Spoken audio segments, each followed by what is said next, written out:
Imagine करो अगर आपको एक ऐसी पावर मिल जाए जिससे आप वेदर कंट्रोल कर सको। अगर बारिश हो रही तो आप उसको धूप निकाल दो। तो विदरिंग विथ यू एक ऐसी सनशाइन गर्ल की कहानी है जिसमें बहुत ही ज्यादा खूबसूरत ग्राफिक्स हैं, इमेज हैं, सॉन्ग्स हैं, विजुअल्स हैं और क्या क्या बताऊं क्या क्या है, जिसको आप देखेंगे तो देखते ही रह जाएंगे, सोचेंगे तो सोचते ही रह जाएंगे, डूबेंगे तो डूबते ही रह जाएंगे। तो अगर आप एक ऐसी कहानी देखना चाहते हैं जो आपके दिल छू ले, रूह को शरीर से निकाल दे, तो विदरिंग विथ यू परफेक्ट आपके लिए ही है।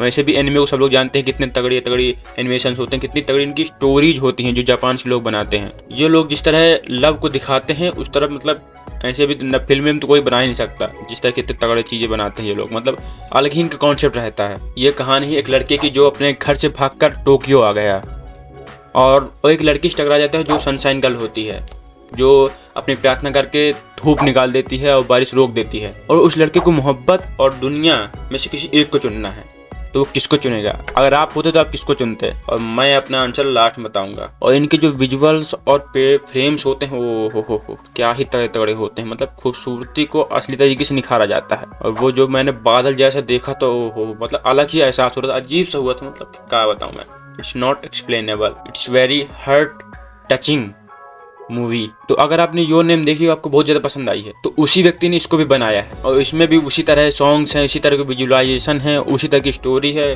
उसी तरह का सस्पेंस वाला एंडिंग है जो आपको सोचने में मजबूर कर देगी। लेकिन योर नेम तो कुछ ज्यादा ही तगड़ी थी, वो तो कुछ ज्यादा सोचने मजबूर कर रही थी। मतलब समझ के बाहर थी पूरी मूवी। ये तो चलो मैंने देखी तो मुझे समझ में आ भी गई थी, अच्छी लगी। लेकिन योर नेम तो कुछ ज़्यादा ही होता है उसका। इसमें जिस तरह बारिश को दिखाया गया है उस तरह आपने किसी मूवी तक में देखा होगा, चाहे वो हॉलीवुड की हो, चाहे बॉलीवुड की हो, चाहे जिस भी वुड की हो। नेचर को परफेक्ट तरीके से दिखाते हैं सिर्फ एनिमेशन वाली मूवीज। और एनिमे इसलिए पसंद आते हैं क्योंकि एनिमे के विजुअल्स और स्टोरी ही तो मेन होती है। इसमें इमोशन तो इतनी जल्दी चेहरे में दिखाई देते नहीं, जैसे बॉलीवुड के एक्टर्स लोग दिखा देते हैं वो इमोशन। इसमें तो रहता नहीं, इसमें बस मुंह चपचप बोलता है। इसमें मेन स्टोरी और पीछे की आवाज़ वही सब मेन होती है। और वही अगर बहुत तगड़ी होती है तो फिर तो मूवी तो ब्लास्ट कर ही जाती है। और हॉलीवुड और एनिमेशन में जिस तरह दिखाया जाता है लोगों को, उस तरह से बॉलीवुड में बिल्कुल नहीं दिखाया जाता। एनिमेशन में दिखाया जाता है कि लोग कितने अच्छे होते हैं, तुमसे तुरंत बात भी कर लेते हैं। अगर तुम साइड बैठो तो तुम्हारे पास आगे पहुंच लेंगे और मदद भी कर देंगे। बल्कि बॉलीवुड की मूवीज में इस तरह नहीं दिखाया जाता, उसमें तो बिल्कुल बुली दिखाया जाता है, परेशान करते हैं, ऐसे ये करते हैं। जब हॉलीवुड और एनिमे की मूवीज देखते हो तो मुझे लगता है कहीं इधर घूमने जाऊँ, उधर घूम जाऊँ, नए नए दोस्तों से मिलूँ, नए नए लोगों से मिलूँ, नई नई जगहें देखूँ।